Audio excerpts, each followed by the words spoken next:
श्री गणेशाय नमः। ओम नमो भगवते वासुदेवाय। श्री कार्तिक मातम श्रृंखला में 34वां अध्याय। ऋषि गणों ने सूत जी से कहा कि हे सूत जी, पीपल का वृक्ष शनिवार को छोड़कर सप्ताह के बाकी दिनों में क्यों नहीं पूजा जाता है। सूत जी ने कहा कि समुद्र का मंथन करने से जो रत्न देवताओं को मिले थे उनमें से देवताओं ने लक्ष्मी और कौस्तुभ मणि भगवान विष्णु को दे दी थी। विष्णु भगवान जब लक्ष्मी से विवाह करने के लिए तैयार हुए तो लक्ष्मी ने कहा कि प्रभु, जब तक मेरी बड़ी बहन का विवाह नहीं हो जाता आप मुझ छोटी बहन से विवाह कैसे कर सकते हैं। इसलिए आप पहले मेरी बड़ी बहन का विवाह कीजिए, बाद में फिर मुझसे विवाह कीजिए, क्योंकि यह प्राचीन नियम है। सूत जी बोले कि लक्ष्मी जी के ऐसे वचन सुनकर भगवान विष्णु ने लक्ष्मी की बड़ी बहन का विवाह उद्यालक ऋषि के साथ कर दिया। वह अलक्ष्मी बड़ी कुरूप थी, बड़ा मुख, चमकते हुए दांत, वृद्धा के समान शरीर, बड़े बड़े लाल लाल नेत्र और रूखे रूखे बाल। महर्षि उद्यालक भगवान विष्णु के आग्रह पर उससे विवाह कर उसको वेद मंत्रों की ध्वनि से गुंजाते हुए अपने आश्रम में ले आए। वेद ध्वनि से गुंजित हवन के पवित्र धुएं से सुगंधित मनोहर ऋषि आश्रम को देखकर वह बहुत दुखी हुई।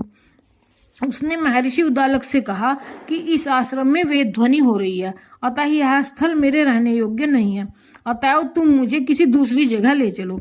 उसकी बात सुनकर महर्षि उद्दालक ने कहा कि तुम यहाँ पर क्यों नहीं रह सकती और तुम्हारे रहने के योग्य दूसरी जगह कौन सी है, यह मुझे बतलाओ। अलक्ष्मी जी ने कहा कि जहाँ पर वेद ध्वनि होती हो, अतिथियों का सत्कार होता हो, यज्ञ आदि होते हो, उस स्थान पर मैं नहीं रह सकती। जहाँ पर पति पत्नी का आपस में प्यार हो, पितरों के निमित्त यज्ञ होते हो, देवताओं का पूजन होता है, वहां पर मैं नहीं रह सकती हूँ।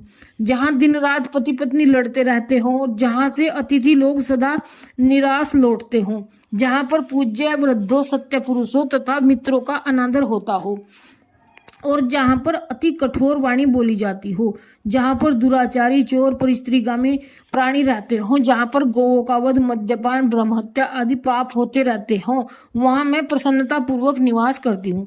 सूत जी ने कहा कि इस प्रकार वह अलक्ष्मी के वचन सुनकर महर्षि उद्दालक का मुख मलिन हो गया। वह उस बात को सुनकर चुप रह गए।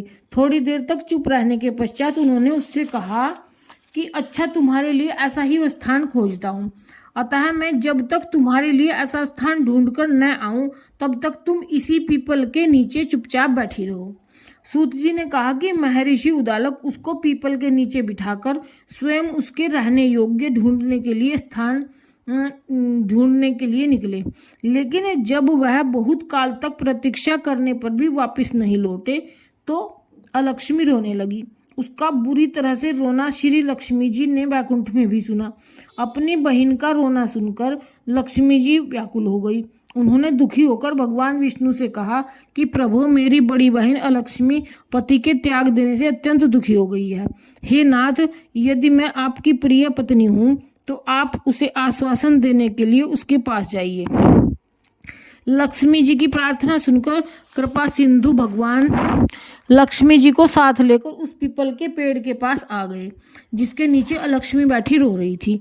उसको आश्वासन देते हुए भगवान विष्णु ने कहा कि हे अलक्ष्मी, इसी पीपल की जड़ में तुम सदा सदा के लिए निवास करो, क्योंकि मेरे ही अंश से इसकी उत्पत्ति हुई है और इसमें मेरा निवास रहता है।